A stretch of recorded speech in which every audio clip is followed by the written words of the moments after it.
Gentlemen, I want to thank you for attending this Funk Family Farms traditional Thanksgiving dinner. Thanksgiving is a very special time of togetherness and a time to express our gratitude. And it was interesting because I was just reading in my dear friend Benjamin Franklin's edition of Poor Richard's Almanac. He has a whole insight into the nature of gratitude and how it affects our life. And I would really love to read this before we serve our Thanksgiving dinner.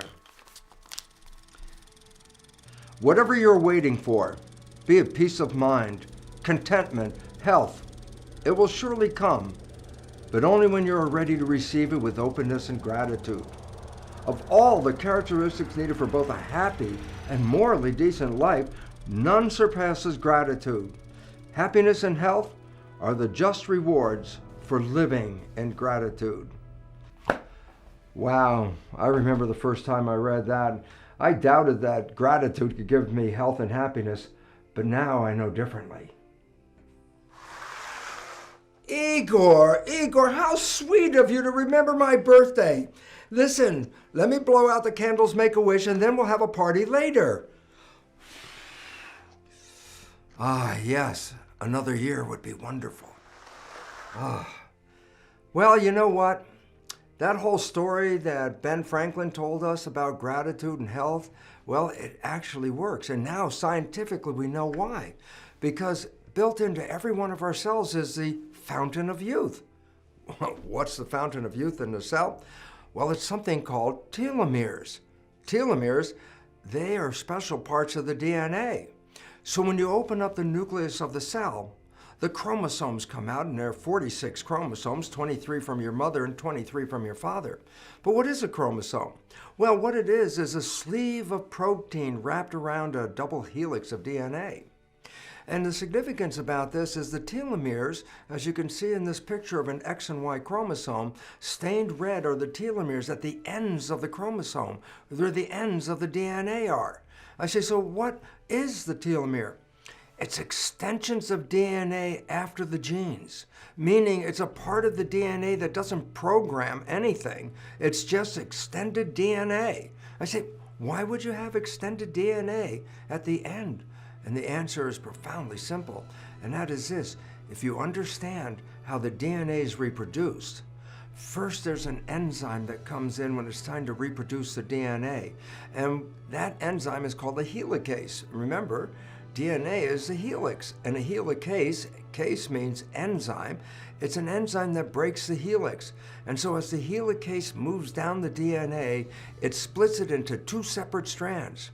So as illustrated in this picture right here, the DNA of just one strand is one we're focusing on, and you can see where all the red little marks are in the DNA. That's where the gene programs are.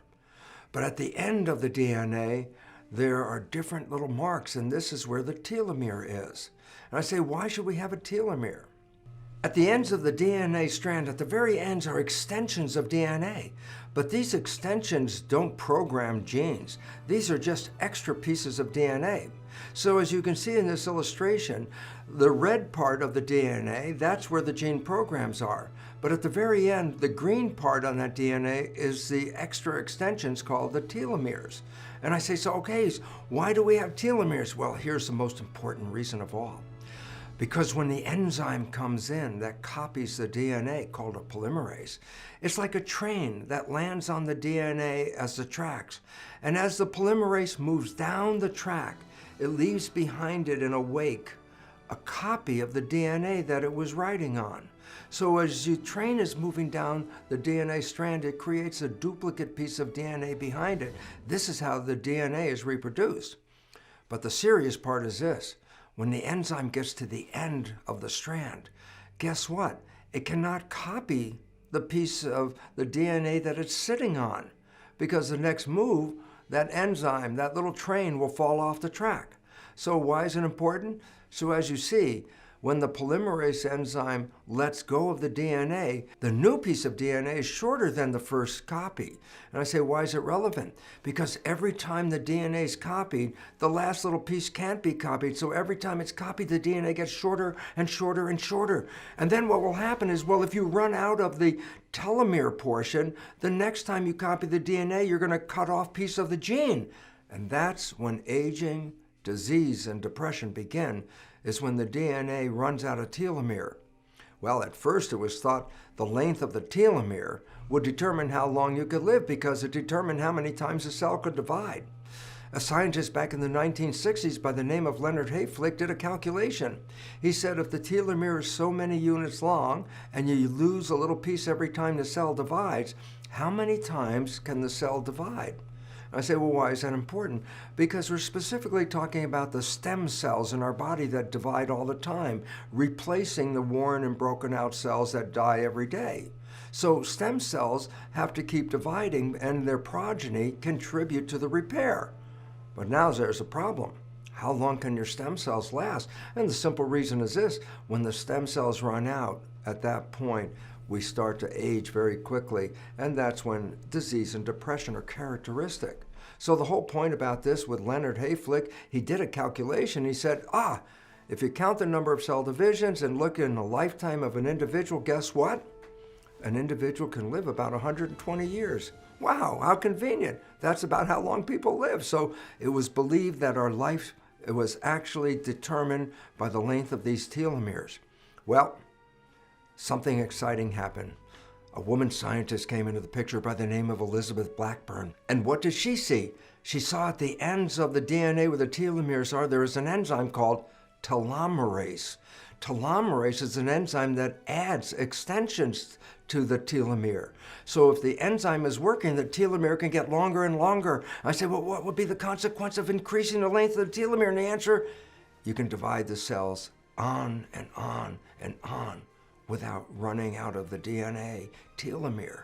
So what are those things that activate the telomerase? What are those things that inhibit the telomerase? Firstly, let's go over the things that actually stop the enzyme from working. These are the things that will cause you to prematurely age and start to express all the characteristics of disease and depression associated with aging. And I say, well, what are those things? Well, firstly, poor nutrition. Poor nutrition will cause the enzyme to cease functioning, and aging will occur much faster. And then it gets into things like childhood abuse and domestic violence and post-traumatic stress disorder. I say, why does that influence the enzyme? Well, think about it this way.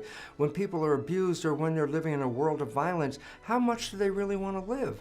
There's a psychological underneath story going on. I don't want to be here. The violence, the stress, I don't want to be here. That's an unconscious belief, but guess what? That belief will stop the telomerase enzyme from working, and you'll die sooner according to that wish of that belief. And there are two very important factors that also will inhibit the enzyme. Number one is a loss of love, or actually not having any self-love. And the significance of that is without love, life is more a life of isolation. And that kind of isolation doesn't really encourage anybody to desire to live longer. So when you lose love or you're not having any self-love, we will shorten our lifespan.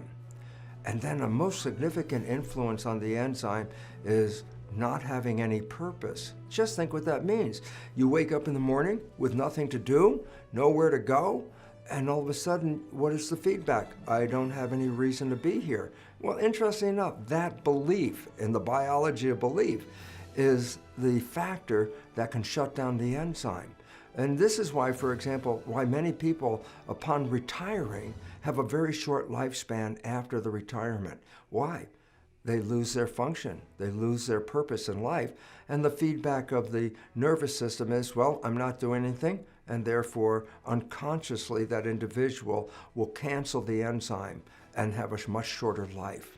And then the positive things that will enhance your life, give you a much healthier, longer existence on this planet, are things that activate the enzyme.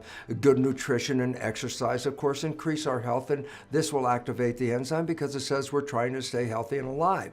Happiness and gratitude, now that's the big one.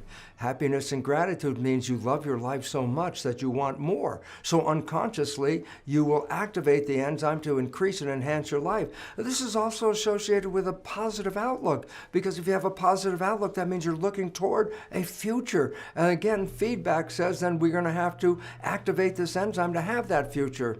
And the last two aspects that enhance the enzyme and give you long life are very important, and that is, again, having that self-love, appreciating yourself, which means I'm enjoying and appreciating my life experience. And when you're in love, that, of course, drives you to stay around even longer, and that will activate the enzyme. And lastly, and most importantly, is being in service, meaning you have something to do. And what the feedback of the system is says, I can't end now, I have to be here longer, I have something to do. And so being in service is one of the most important things to extend your telomeres and keep you around. And in conclusion, the information about telomeres and telomerase is very important because they represent the equivalent of a fountain of youth in every cell. And between your mind and your cells, the biology of belief reveals how your consciousness and your thoughts can extend your telomeres by activating telomerase when you appreciate life, when you have gratitude, and when you're looking for love and happiness on the planet, you can extend your life. So interesting, you're very powerful to change your life and make it one of happiness, joy, and health for a long, long time.